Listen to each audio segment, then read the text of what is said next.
Hello guys, आज जो हम पढ़ने वाले हैं वो है वॉल लेयर्स। ये हमारा structure and function of cell wall का सेकंड पार्ट है। आज जो हम देखेंगे कि वॉल लेयर्स कैसी होती हैं। तो आप वॉल लेयर्स देख सकते हैं कि आपका सबसे पहले जो सबसे बाहर की जो सेल वॉल की लेयर होती है उसे मिडल लैमेला बोलते हैं, उसके बाद प्राइमरी वॉल एंड उसके बाद जो अंदर की जो लेयर होती है उसे सेकेंडरी वॉल कहते हैं। Okay, so these cell walls जो कंसिस्ट होते हैं वो 3 लेयर से कंसिस्ट होते हैं। एक आपका प्राइमरी वॉल होता है, मिडल लैमेला होता है और आपका सेकेंडरी सेल वॉल होता है।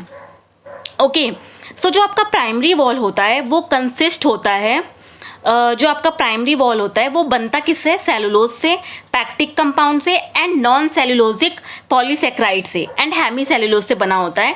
एंड जो इसकी वॉल होती है ना, ये यूनिफॉर्मली थिकेंड नहीं होती है और ये अबाउट 0.1 से लेके 3.0 माइक्रोमीटर थिक होता है। तो बेसिकली आपका प्राइमरी वॉल सेलुलोज से ही बना होता है। उसके बाद हमारा आता है मिडल लैमेला। उसके बाद हमारा आता है मिडल लैमेला। अब हम मिडल लैमेला के बारे में जानेंगे। मिडल लैमेला और इंटरसेलुलर सब्सटेंस भी कहते हैं इसको।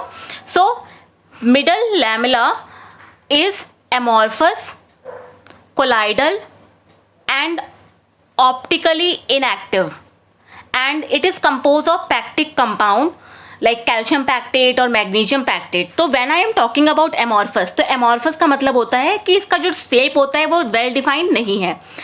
When I talking about colloidal, तो it is consist of large protein molecules and tiny droplets of fat.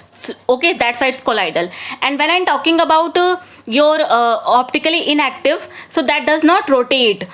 जब पोलराइज लाइट पड़ती है तो वो इट डज नॉट रोटेट, तो that is it is optically inactive. Now let's have a look on your secondary cell wall. Secondary cell wall जो होती है it consist of cellulose, non cellular polysaccharides and hemicellulose. And ये generally जो होता है devoid होता है, मतलब इसके अंदर नहीं होता है प्रोटोप्लास्ट एट मैच्योरिटी। एंड जो सेकेंडरी सेल वॉल होता है उसका क्या बेसिक फंक्शन होता है? मैकेनिकल फंक्शंस प्रोवाइड करता है प्लांट सेल को। एंड जो इसके अंदर पैरेन्काइमा सेल्स होते हैं मे हैव सेकेंडरी वॉल्स भी उसके अंदर भी हो सकती हैं। Now let's have a look on plasmodesmata. Plasmodesmata क्या होता है? जो दो सेल्स को कनेक्ट करती है, जो पैसेज, जो ब्रिज, जो दो सेल वॉल को कनेक्ट करती है उसको हम बोलते हैं प्लाज्मोडेस्माटा। एंड इसके अंदर क्या होता है कि आपका साइटोप्लाज्म एक दूसरे में पास हो सकता है, एक सेल से दूसरे सेल में पास कर सकते हैं। एक सेल से दूसरे सेल में जो चीज़ें जाती हैं तो वो कहाँ से जाती हैं? प्लाज्मोडेस्माटा के थ्रू। जैसे कि आप इस इमेज में देख सकते हैं कि आपकी 2 सेल है, 2 सेल किससे कनेक्ट हो रही है? प्लाज्मोडेस्माटा से। इधर का सामान उधर जा सकता है with the help of plasmodesmata. This is the passage through which substances can transfer from one cell to another cell. So this is your plasmodesmata. अब now let's have a look on your functions of cell wall. Cell wall का क्या functions होता है, ये हमारा cell wall हमने क्यों पढ़ा? So now let's have a look on that. तो जो हमारा cell wall होता है उसका जो सबसे पहला काम होता है वो क्या करता है? मैकेनिकल स्ट्रेंथ प्रोवाइड करता है to the plant, particularly in high plant which have vascular system. So जो हमारे वस्कुलर सिस्टम जिसके अंदर होता है और जो एंजियोस्पर्म ये सब होता है उसमें मैकेनिकल स्ट्रेंथ प्रोवाइड करता है। उसके बाद सेकेंड फंक्शन जो इसका है वो है ये प्रोवाइड करता है रिजिडिटी, कठोरपन हमारे प्लांट को प्रोवाइड करता है, rigidity to the plant provide करता है। एंड जो इसका थर्ड फंक्शन है it is cell wall have water retention capacity.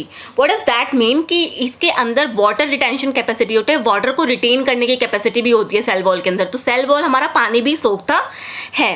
And fourth one is जो फोर्थ इसका जो फंक्शन है, जो सेल वॉल का फंक्शन है वो है provide protection to plant from outside environment. जो आउटसाइड का जो इन्वायरमेंट है इट कुड बी हार्मफुल, उस इन्वायरमेंट से हमारे सेल को बचाता है। तो सेल वॉल तभी रिजिड हार्ड होता है सो दैट बाहर के इन्वायरमेंट से हमें बचा सके।